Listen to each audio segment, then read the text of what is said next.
రామచిలకలతో చెప్పి రాయించామే పత్రిక, రాజహంసలతో పంపి ఆహ్వానించాంగా.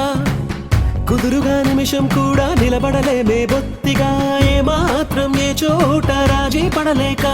చుట్టాలందరికీ ఆనందంతో కళ్ళు చెమర్చేలా, గిట్టని వాళ్ళైనా ఆశ్చర్యంతో కన్నులు వచ్చేలా. కలల్లోనైనా కన్నామా కథలైనా